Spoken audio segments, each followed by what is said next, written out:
আসসালামু আলাইকুম আমার ছোট বড় সকল বন্ধুরা কেমন আছেন? আশা করি ভালোই আছেন।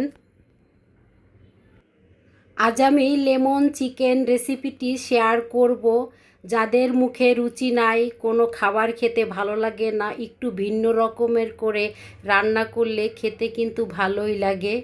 লেমন চিকেন রেসিপিটি বানানোর জন্য এখানে আমি চিকেনের লেগ পিস এবং বেস্ট নিয়েছি। চিকেনগুলোকে আমি একটু বড় বড় করে কেটে নিয়েছি। এখানে দিয়ে দিব এখন আমি পরিমাণ মতন লবণ আর এক চিলতে লেবু। সম্পূর্ণ রসটা আমি চিপড়িয়ে দিয়ে দিব।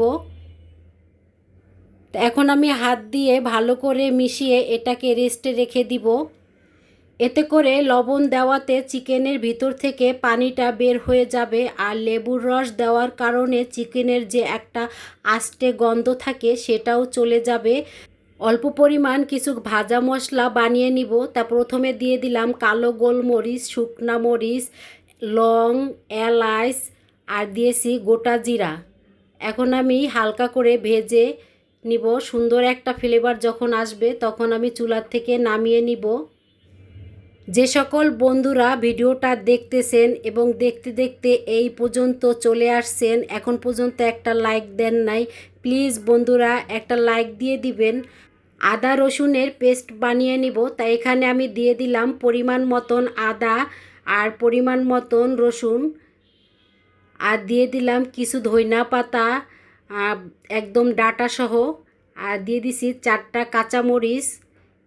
তো এভাবে কেচি দিয়ে একটু টুকরো টুকরো করে দিচ্ছি। সামান্য পরিমাণ পানি দিয়ে দিব। এখন আমি একটা লিকুইড পেস্ট বানিয়ে নিব। লিকুইড পেস্ট বানিয়ে এক সাইড করে রেখে দিয়েছি। এখানে আমি 1 কাপ পরিমাণ টক দই নিয়েছি। তবে টক দইটা যদি বেশি টক থাকে সেক্ষেত্রে টক দইটা কম নেবেন।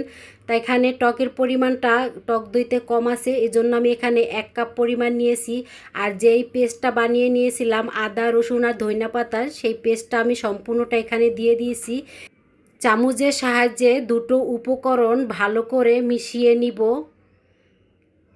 তো এক সাইড করে রেখে দিলাম। আর যে চিকেনটাকে আমি লবণ আর লেবু মিশিয়ে রেখে দিয়েছিলাম, দেখতেই পাচ্ছেন কতটা পানি বের হয়েছে। এখন আমি পানির থেকে আলাদা করে নিচ্ছি। আর দিয়ে দিলাম টক দই আর আদা রসুনের যে পেস্টটা একসাথে করে মিশিয়ে রেখে দিয়েছিলাম সেটা সম্পূর্ণটা দিয়েছি। এখন আমি আধা ঘন্টার জন্য এই চিকেনটাকে রেস্টে রেখে দিব। তা আধা ঘন্টা পরে আমি ফিরে আসলাম। দিয়ে দিলাম কড়াইতে পরিমাণ মতন সাদা তেল, আর দারচিনি দিয়ে দিলাম 2 থেকে 3 টুকরো, 2টা তেজপাতা মাঝ বরাবর কেটে দিয়েছি। তা যখন তেজপাতা আর দারচিনি থেকে খুব সুন্দর একটা ফ্লেভার আসবে, ওই পর্যায়ে আমি একটা একটা করে চিকেনের টুকরো তেলে দিয়ে দিব। এতে করে চিকেনের এক সাইড খুব সুন্দর একটা ভাজা হবে।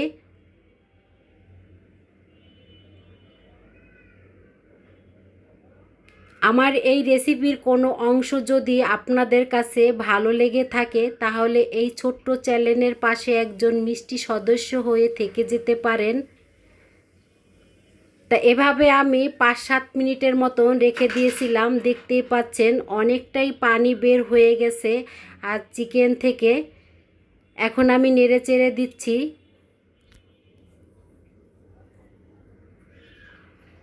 তা এই পর্যায়ে আমি দিয়ে দিলাম যেই টক দই আর মশলা মিশানো লিকুইড পেস্টটা ছিল, সম্পূর্ণটা দিয়ে দিচ্ছি। তা এভাবে আমি 5-7 মিনিটের মতন চুলার আঁচটা হাইতে রেখে রান্না করে নিব, কারণ এই চিকেন থেকে অনেকটাই পানি বের হয়ে যাবে। আর যেহেতু এই চিকেনটা আমি লেবু আর টক দই দিয়ে আধা ঘন্টার মতন রেস্টে রেখে দিয়েছিলাম, সেক্ষেত্রে এই চিকেনটা রান্না করার জন্য বেশি সময় লাগবে না। স্বাদ মতন আমি লবণ দিয়েছি, আর চায়ের চামচের হাফ চামচের চেয়েও কম এখানে হলুদের গুঁড়ো দিয়ে দিয়েছি। এখন আমি ভালো করে মিশিয়ে নিব।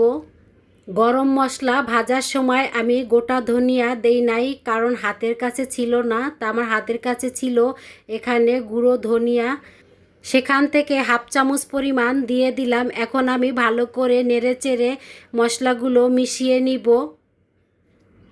আমাদের উচিত সব ধরনের রান্নাগুলো একবার হলেও খেয়ে দেখা, কারণ এক এক রকমের রান্নার এক এক রকমের টেস্ট হয়ে থাকে। তাই এই খাবারটার টেস্টটাও কিন্তু অন্য রকমের হয়েছিল। যাদের মুখে রুচি নাই, কোনো ধরনের খাবার খেতে ভালো লাগে না এবং চিকেন খেতেও পছন্দ করে না, তাদেরকে এভাবে রান্না করে দিলে খেতে বেশ ভালোই লাগবে। আর এই চিকেনটা খেতে অনেক বেশি মজা, কারণ এখানে লেবুর রস দেওয়া থাকে আর টক ঝাল। এই ধরনের চিকেনগুলো খেতে কিন্তু অনেকটাই ভালো লাগে। যারা লেবু খেতে খুব পছন্দ করে তাদের কাছে এই চিকেন রান্নাটা খেতে অসাধারণ লাগবে।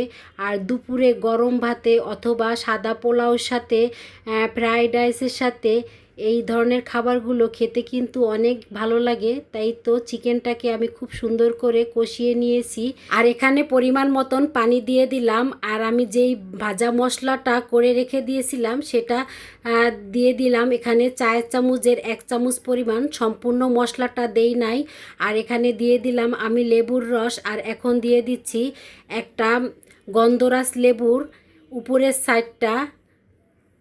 এখানে জানি সাদা অংশটা না পড়ে, তাহলে কিন্তু তিতে হয়ে যাবে। তা আমি এভাবে গ্রেট করে উপর সাইডটা সম্পূর্ণটা দিয়ে দিব। আর ভাজা মশলা দেওয়ার সময় মোবাইলটা অন করতে ভুলে গিয়েছিলাম। লেমন চিকেনের টকের পরিমাণটা ব্যালেন্স করার জন্য এখানে আমি চায়ের চামচের 1 চামচ পরিমাণ চিনি দিয়ে দিব। এতে করে চিকেনটা খেতে আরও বেশি ভালো লাগবে। তা আপনারা যদি এখানে চিনি দিতে না চান সেক্ষেত্রে এটা স্কিপ করতে পারেন। এখন আমি ভালো করে নেড়েচেড়ে সব উপকরণগুলো চিকেনের সাথে ভালো করে মিশিয়ে নিব। আর রান্নাটা শেষ পর্যায়ে চলে আসছি। যে সকল বন্ধুরা এখন পর্যন্ত ভিডিওটা দেখছেন তাদেরকে জানাই অনেক অনেক ধন্যবাদ। তা এভাবে নিত্য নতুন রেসিপি দেখার জন্য আমার এই ছোট্ট চ্যানেলের পাশে একজন মিষ্টি সদস্য হয়ে থেকে যেতে পারেন। আজকের মতন এই পর্যন্ত। আসসালামু আলাইকুম।